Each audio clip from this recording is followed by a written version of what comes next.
Launching a business across the plains of southern Oklahoma and northern Texas requires a specific kind of raw grit.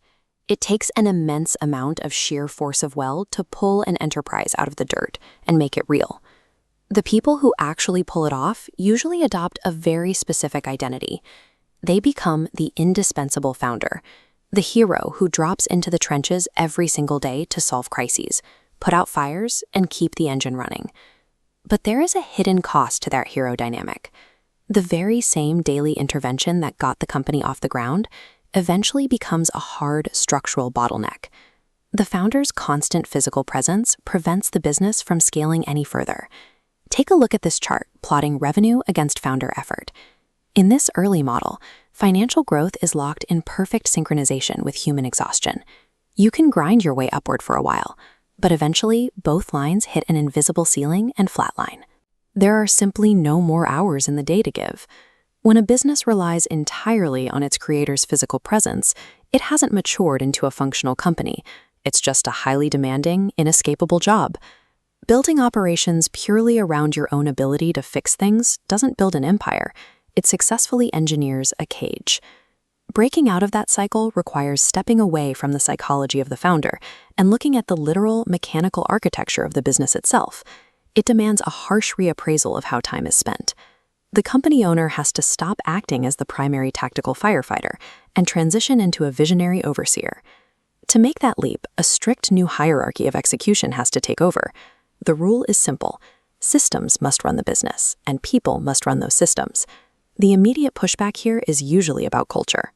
There is a very real fear that implementing rigid operational systems will turn a dynamic team into robots, stifling human creativity. The reality runs in the exact opposite direction. Systemizing mundane, repetitive tasks clears out daily mental clutter. It frees up cognitive bandwidth to tackle high-level problem solving. True creative leadership means stepping entirely out of the day-to-day weeds so your team has the space to function autonomously.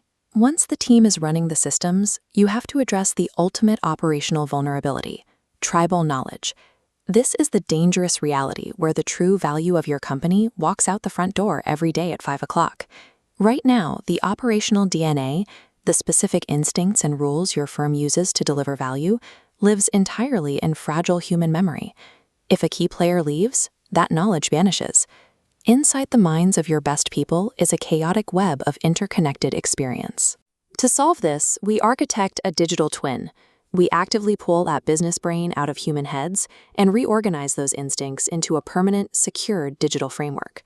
Codifying human intuition into a lasting digital architecture is the absolute prerequisite for securing the firm's value for the long haul. With the digital twin in place, the business enters a new state. It begins to function as an independent, self-sustaining entity that doesn't panic when the founder takes a day off. Look at this updated Cartesian plane. This represents the primary operational milestone.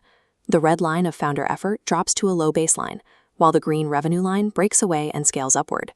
Financial growth is permanently decoupled from the owner's manual sweat. At this point, your role completely shifts.